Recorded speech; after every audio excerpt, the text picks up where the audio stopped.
مرحمت به اوکاس شاهنوزه زنگ زنید. بسیار کمپانی باوریناک است. ما گفتن امانت بلیط‌ها در تمام روی دنیا هست. مرحمت رقمای واتساپ در 5 دقیقه کار شما رو بود میکنه. خب کنی گپ زنید چی درد دارید شما؟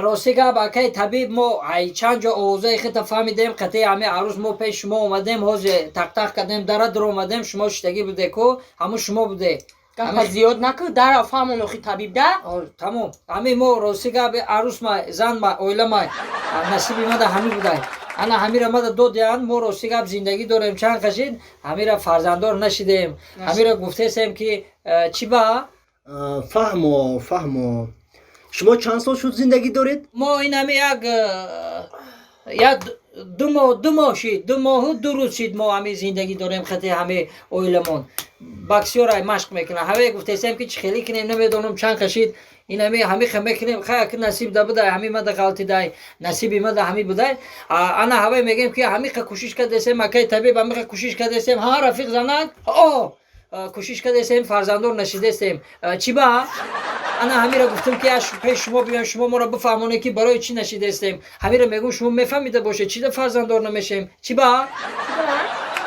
چون که شما نو 2 ماه شد زندگی دارید آدمیزاد باید 9 ماه و 9 روز و 9 ساعت باید تقریبا باید منتظر شود سپس صاحب فرزند شود در 2 ماه اینها صاحب فرزند شدنی هستند 9 ماه و 9 روز این همی یک همسایه داریم بعد توی ما توی کد این همی هفته شد فرزنددار شده چی با همین ما گفتیم که شما را پرسیم که شما میفهمیده باشه ما هم فرزنددار میشیم نمیشیم همین را گفتیم شما پرسیم پیش شما اومدیم نقص کردیم اومدیم چی با در یک هفته فرزنددار شدم یک هفته ده آها این اوضاع من فهمیدگی بودم یکی این سفسطه کی گفت در یک هفته فرزنددار میشده برای فرزنددار شدن باید شما معالجه طبی رو باید بگذارید معالجه طبی رو شما باید حتما بگذارید واسه من با شما یک معالجه طبی می نویسم حتما بعد از 4 ماه شما ما رو خبر میگیرید فهمو؟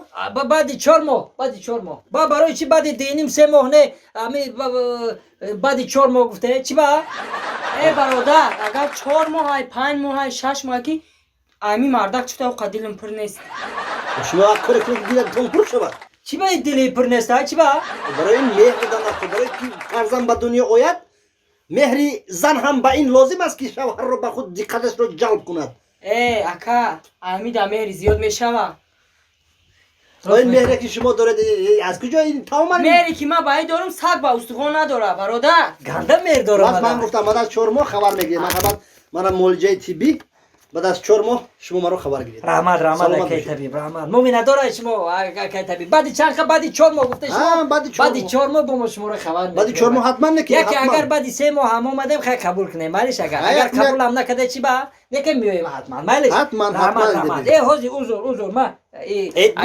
مونت این نرزی در نکنید نه اکبی برای شما میگه کمی ما کرم شما رحمت اکی طبیب خیلی مخمور اپل میکنیم مالش اکی جو رحمت میندو رفیق زنک مرحمت بیا پیش ره بعد از 4 ماه گفتم حتما بعد از 4 ماه خبر گیرید مالش خوب رحمت بیا طرفای مالش سلامت باشید خوش اومدید دلان زاری مرا السلام علیکم اکی طبیب جون و علیکم برسلام سلامتیتون سوزه رحمت شما بود باشه رحمت خوش از چی شکایت میکنید اکی طبیب جون خوش باور کنه همین روزا راه میگردم به نهایت مونده میشم هم میخوام یه جا دم گیرم همین نفس کشیم تنگ میشه همین کوچه میبرم راه رو میبرم ای خودم ایزو میکشم شکمم دم فر بشیدم میخوام که خودم خراب کنم اکی طبیب جون همین با توصیه شما نیاز دارم اکی طبیب جون یکون توصیه خوب میدادن که ما خراب بشم طبیب جون یعنی شما از فربگی شکایت دارید؟ ها اکی طبیب جون از فربگی شکایت دارم این آسان این آنقدر هم دشواری ندارد واسه من با شما یک داروخط بنویسم وقتی شما از روی همین داروخط من عمل میکنید حتما تمام روغن های عضوهای بدن شما آب شده میرود شما خودتون رو بردم و سالم بخورد انا که گوش کنید توصیه ما رو گوش کنید سحر 2 دانه پیچین 1 کاسه جرغات عبید باشد 2 دانه پیچین 1 کاسه جرغات انا بگاه باشد دو دانه پیچین یک کوسه جرغوت تمام اکی طبی جون همین گفتگاه شما رو ما بخورم خراب میشم. بله گفتم کو ها. سحر دو دانه پیچین یک کوسه جرغوت ابد دو دانه پیچین یک کوسه جرغوت بگاه باشد دو دانه پیچین یک کوسه جرغوت مرحبا یعنی که سر عبید بگه یک تفسی ها؟ آه یک بله گام نیست اکی دکتر جان هزار رحمت. سلامت باشید وقتی که ای زنده باشید.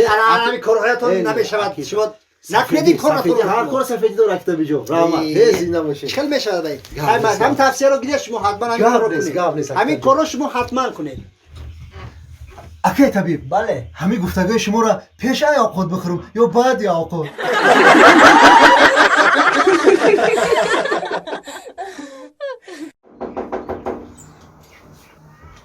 همسایه جان السلام علیکم. السلام علیکم.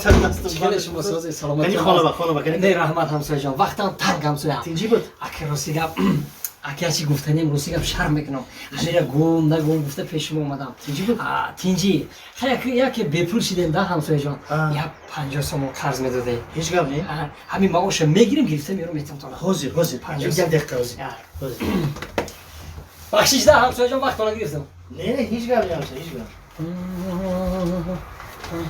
ای سلامت باشید. میدونم تو خیر نه رحمت همسایه جان من شما 50 سوم قرض دارم همسایه. هیچ گپ نزیغ نشه همین معاش گرفتم میارم شما ده یکم 50 میتونم. خب ندارم دو رحمت همسایه جان مینا دور همسایه ناز مونه. خب سلامت باشه